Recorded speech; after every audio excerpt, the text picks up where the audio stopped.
En aquel tiempo dejó Jesús el territorio de Tiro y pasó por Sidón camino del lago de Galilea, atravesando la Decápolis. Y le presentaron un sordo que además apenas podía hablar, y le piden que le imponga las manos. Él, apartándolo de la gente a un lado, le metió los dedos en los oídos y con la saliva le tocó la lengua. Y mirando al cielo, suspiró y le dijo: Éfeta, esto es, ábrete. Y al momento se le abrieron los oídos, se le soltó la traba de la lengua y hablaba sin dificultad. Él les mandó que no lo dijeran a nadie, pero cuanto más se lo mandaba, con más insistencia lo proclamaban ellos. Y en el colmo del asombro decían: todo lo ha hecho bien, hace oír a los sordos y hablar a los mudos. Palabra del Señor. Gloria a ti, Señor Jesús.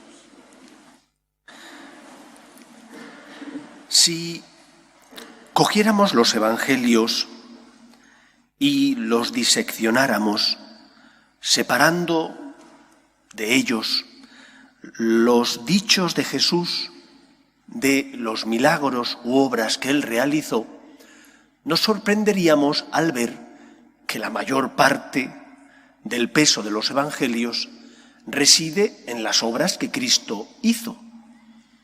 Muchos teólogos, que yo creo que no tienen fe, porque si tuvieran fe no dirían ni harían lo que dicen, dicen que los milagros hay que ponerlos en cuarentena y que se entienden en un contexto de creación de un mito que es Cristo y que por lo tanto deberían ser suprimidos o al menos no predicar tanto de ellos. Muchos teólogos dicen, o al menos un grupo de estos teólogos dicen, que es creación de la primera comunidad cristiana para de esa manera ensalzar la figura de Jesús, que es a quien ellos siguen. Por eso digo que poca fe deben tener, porque para nosotros Cristo es el Hijo de Dios, la respuesta de Dios ante las promesas que Yahvé había realizado al pueblo de Israel. Creemos que es la segunda persona de la Santísima Trinidad. No creemos que los evangelios sean creación de la primera comunidad cristiana, sino que al contrario sabemos que fueron escritos recogiendo dichos y obras de Jesús que habían sido primero transmitidas de forma oral entre los testigos y seguidores de Cristo, y después, cuando estos testigos oculares que habían visto y escuchado a Cristo empezaban a faltar, ya se plasmaron por escrito en tablillas de cera y después en los evangelios. El primer evangelio se supone que se escribió en torno al año 70, con lo cual, finales de los años 60, inicios de los 70, con lo cual no hay mitologización posible. Ellos quieren suprimir los milagros cuando los milagros son parte esencial de la actividad de Jesús. ¿Y por qué hizo Jesús milagros? ¿Y qué sentido tenían los mismos? Lo primero de todo es que los milagros son expresión de la gracia de Cristo. Son expresión de que Él es el Todopoderoso, es el Hijo de Dios. Por más que nosotros nos empeñemos, no podemos hacer milagros. Podemos vender la moto, engañar a los demás diciendo que hemos hecho esto o lo otro, pero sabemos que milagros no hacemos, porque no somos todopoderosos, no tenemos dominio de la naturaleza, simplemente somos criatura. Jesús lo hace porque es el Hijo de Dios. Son testimonio de su divinidad y por lo tanto de su poder. Es el Hijo del Todopoderoso, por medio de Cristo se hizo todo lo que se ha hecho. La segunda razón por la que Cristo hace milagros es porque siente misericordia y compasión del sufrimiento de las personas que están necesitadas de su amor. Cuando cura al sordo, al mudo, al endemoniado, a la mujer que sufría flujos de sangre, Jesús lo hace porque se pone en el lugar de esa persona, porque ama a esa persona. Cuando Cristo multiplica los panes y los peces, lo hace porque no quiere mandar a todas esas personas a sus casas, estaban en despoblado, sabía que si les mandaban, muchos desfallecerían de hambre. Y para que eso no ocurriera, Jesús, que puede, quiere y tiene misericordia, obra el milagro. Son expresión del poder de Dios y de la misericordia divina. Jesús se apiada de nosotros y por eso se hace hombre sin dejar de ser Dios, asume nuestra condición humana para darnos la salvación compartiendo con nosotros su vida divina. Son fruto y expresión del poder de Dios, pero también de la misericordia, de la compasión de Dios que se hace uno con nosotros, que se pone a nuestra altura, que se pone en nuestro lugar, que sufre y siente con nosotros porque hace suyo nuestro desvalimiento y nuestras necesidades. En tercer lugar, los milagros siempre tienen una finalidad también de enseñanza catequética. Quieren enseñar algo. Primero curan a una persona, multiplican los panes y los peces, saciando el estómago, el hambre de los que le estaban escuchando, pero también tienen una finalidad catequética, de dar una enseñanza. Y la enseñanza es de que no estás solo. La enseñanza es de que el Señor te ama y te quiere. Y aunque a veces parezca que el Señor calla, o que está ausente de tu vida, o que no le importan tus problemas, no es verdad. Dios siempre está ahí.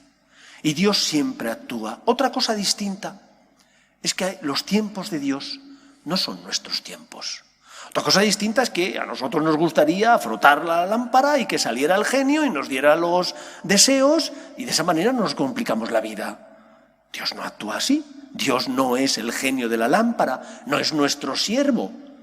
Pero Dios siempre está, porque te ama y te quiere. El Señor sale a tu encuentro para socorrerte, para auxiliarte, para ayudarte en tus necesidades. Lo que tienes que hacer es pedir con fe. Lo que tienes que hacer es acudir al Señor. Lo que tienes que hacer es dejar que el Señor cure y sane tus enfermedades. Y esa es la enseñanza del Evangelio de este domingo. El Señor ha asumido nuestra condición humana. No, el cristianismo es la religión de la encarnación, porque Cristo, sin dejar de ser Dios, asume nuestra condición humana para tocarnos, para compartir con nosotros su amor. No es el Dios lejano, es el Dios cercano. La paradoja es que Él se acerca y que parece que muchas veces nosotros nos alejamos de Él.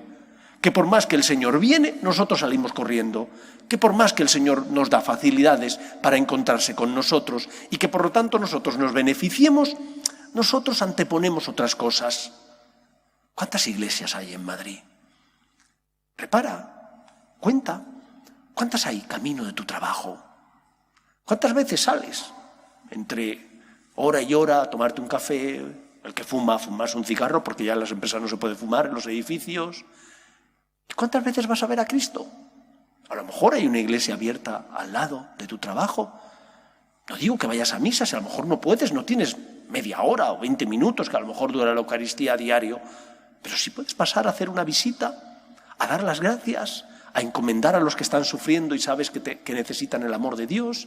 Sí puedes pasar a encontrarte con aquel que en el colmo del amor se queda en la Eucaristía porque te quiere, para compartir contigo su amor, para estar cerquita de ti. Algunos dicen, yo no necesito ir a la iglesia para encontrarme con Cristo. Vamos a ver, no necesitas ir a la iglesia para ver la mano del Señor en la obra de la creación, cierto, pero sí para encontrarte con el Señor, porque la Eucaristía es el sacramento fuente del amor de Dios. Y es verdad que le puedes ver en los pobres y necesitados, es cierto que le puedes ver también en la obra que Él ha creado, puesto que la naturaleza es obra de Dios, ves su huella, pero como en la Eucaristía no le vas a encontrar. Por eso creo que deberíamos hacer un esfuerzo por encontrarnos con Cristo, por dejarle que entre en nuestra vida, por permitirle que toque nuestro corazón, porque por eso nos hizo de carne y hueso. No es malo la carne, somos cuerpo y alma. Y el cuerpo es parte nuestra. Y Cristo nos ama tanto que Él mismo asumió nuestra condición corporal sin dejar de ser Dios. Y por lo tanto, necesitas que el Señor te toque. Necesita que el Señor por medio de los sacramentos, que son signos sensibles de la gracia invisible, signos que se ven, que se pueden tocar, porque somos cuerpo, el Señor instituyó los sacramentos para que pudiéramos recibir esos auxilios espirituales que necesitamos. Y el sacramento fuente es la Eucaristía. Por eso acudamos a Cristo, está esperando. Y nosotros, sin embargo, no nos dejamos tocar, no nos dejamos transformar. ¿Por qué? Quizás porque sabemos que si nos dejamos tocar nos va a transformar la vida y a veces a complicarla. Quizás porque sabemos que el Señor siempre pide, pero pide para dar más, pide para hacerte feliz. ¿Qué eres? ¿De esos fariseos que querían una religión simplemente del cumplimiento? ¿Eres de esos que buscan un Dios cómodo, un Dios fácil? Pero que ese no es el Dios verdadero. Puedes buscar lo que quieras, pero que ese Dios no existe. El Dios verdadero es el Dios de la revelación, que se encarna porque te ama, que envía a su Hijo al mundo porque asume como suyos tus problemas y tus necesidades. Y por lo tanto, la primera respuesta que debe encontrar en nosotros es el deseo de corresponderle a Él. Y también de ayudar a los necesitados, pero primero de corresponderle a Él. No entiendo un cristiano que solo venga a la iglesia a pedir. No entiendo un cristiano que solo crea que hay que ayudar a los necesitados y sin embargo se olvida de corresponder a su Señor, de servir a su Señor, de amar a su Señor. Creo que entonces no hemos entendido nada. ¿De qué sirvió la encarnación? ¿De qué sirvió que Cristo asumiera nuestra condición? ¿Por qué la Iglesia y los sacramentos, que son signos sensibles de la gracia invisible? Cristo tocó la lengua y los oídos del sordo y del mudo para que pudiera hablar y escuchar. Cristo quiere tocarte, pero no. Él está en la Eucaristía, es la presencia real y para nosotros es poco importante. Damos importancia a otras cosas antes que a Cristo. Hombre, sé que no estáis llamados a lo mejor a la vida contemplativa, pero eso no significa que en vuestro día a día Dios no tenga que ocupar el lugar que le corresponde.